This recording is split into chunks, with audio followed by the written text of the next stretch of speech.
Good evening. Let's talk about the future we actually got. We dreamed of flying cars, but got Roombas stuck under couches. In cities like Viridia, the future is already here, and it's listening. Look at the skyline tonight. A sea of lights, each window hiding not just people, but devices learning, listening, and automating. Every apartment is a vertical neighborhood, and a tower of data. Hundreds of Wi-Fi networks overlap, each device shouting its name into the digital ether. Smart locks, lights, speakers. We've filled our homes with digital butlers, rarely reading the fine print. These devices talk to us, and to each other, forming invisible networks within our walls. Your TV talks to your speaker, your phone to your fridge orders milk before you even realize you're out. It's a seamless ballet of convenience, until someone starts listening to more than just their own devices. What happens when the symphony of smart homes becomes a blueprint of our lives? This isn't hypothetical. This is a story about how the technology meant to secure us made us vulnerable. It's about blurred lines between public and private, set right here in one of those glittering towers. And it all started with one person who loved technology a little too much. Someone who, in trying to perfect their own network, accidentally exposed everyone else's. The future is here, but it's not quite what we expected. Welcome to Viridia, where privacy is just another setting, one most people never change. Tonight we follow the story of how one smart home enthusiast changed everything, and how the city that never truly sleeps learned the cost of being always online. Let's begin. Meet Alex. Not a hacker, not a spy, an influencer. His brand. The Connected Crib, all about smart homes. Alex's apartment in Elysian Towers was a living showroom, every gadget a potential video. He made tech feel simple, showing off routines where his phone's GPS triggered lights, music, and coffee. His audience loved his enthusiasm and futuristic lifestyle. But Elysian Towers was packed with people just like him, surrounded by the same devices, all buzzing and overlapping. Alex's obsession was optimization, making his network perfect. He didn't mean to pry, he just wanted everything to work seamlessly. But with high-end gear and endless curiosity, he was about to see more than he bargained for. The walls were thick, but the Wi-Fi signals weren't. In his quest for the ultimate smart home, Alex was about to become the accidental park ranger of a digital jungle. He had no ill intent, just a passion for tech and a knack for connecting the dots. But sometimes, connecting the dots means seeing things you shouldn't.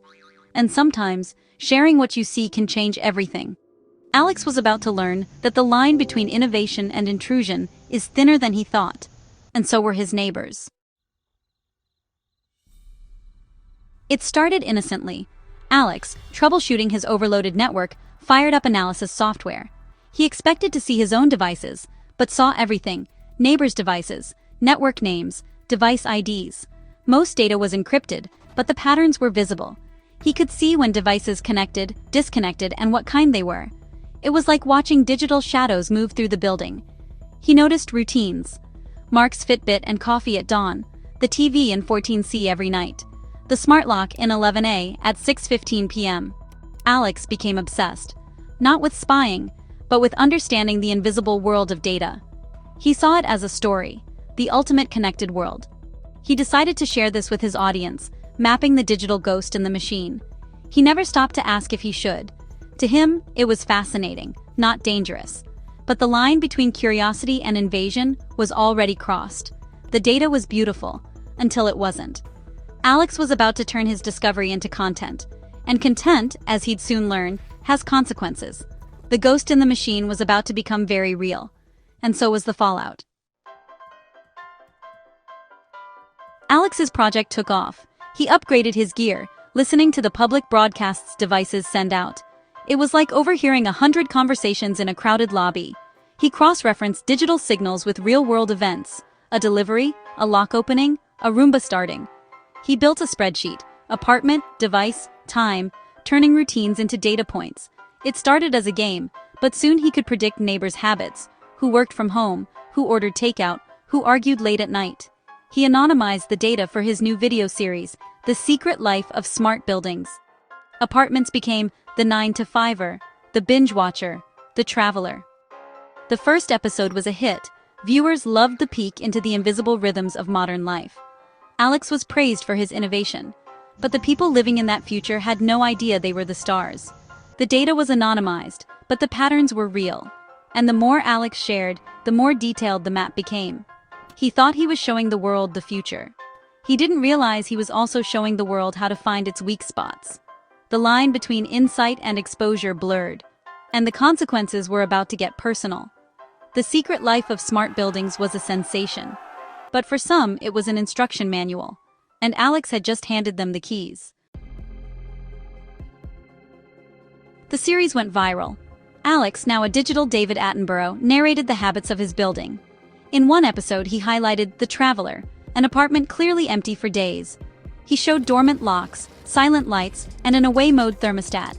Most viewers saw a cool tech demo, but a few saw a target.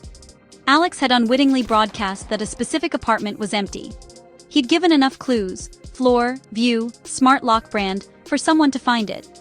Days later, the Millers of 11A returned from vacation to a ransacked home. The police were called, the community was shaken.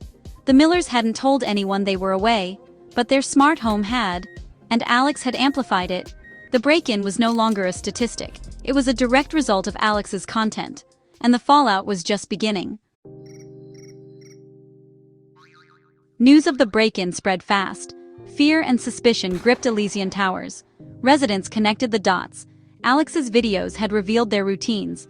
The anonymous data points were suddenly real people, real neighbors. The backlash was swift. Alex was accused of recklessness and violating trust. The community forum became a tribunal. Alex was now a pariah. The convenience of smart homes felt like a trap. For Alex, it was a personal and professional collapse. He'd never meant to cause harm, but intent didn't matter. The break-in wasn't just a story, it was a trauma he'd enabled. The ghost in the machine was now a monster of his own making. The line between data and humanity had been erased, and Alex was left to face the consequences. The fallout went global. Headlines screamed, "Influencers' smart home videos lead to real-life crime." Alex's sponsors dropped him, his channel collapsed, and he faced a lawsuit from the residents. He issued a public apology and took down the series, but the damage was done. The incident forced a reckoning in the tech world. Where's the line between innovation and exposure? Influencers and companies alike began to rethink privacy and responsibility. The public woke up to the reality of data privacy, not just as an abstract, but as a personal risk. People started questioning their devices, their networks, and their own habits. The story became a wake-up call. Your smart home is always talking, even when you're not. The lesson was clear. Privacy isn't just about governments or corporations. Sometimes it's about your neighbor. Alex's failure became the most effective public service announcement about digital privacy in years. And the world was finally listening. After Elysian Towers, the privacy conversation changed. People demanded more control over their data. Device makers responded with better privacy settings and less broadcasting by default. New building codes and tenant agreements addressed network security. Residents learned to anonymize devices and use strong passwords. Digital responsibility became a community value. Alex's story became a case study in ethics courses and tech boot camps. The gap between what technology can do and what it should do was finally acknowledged. The lesson: just because you can collect data doesn't mean you should. If you do, you're responsible for the harm it might cause. Alex wanted to show the world a connected future. He did, but he also showed its dangers, and the industry was forced to adapt. So, where are we now? Our homes are smarter, our devices still talking, but we're more aware. We know convenience comes at the cost of privacy. The digital and physical worlds are intertwined. The story of Alex isn't just about one influencer, it's about all of us.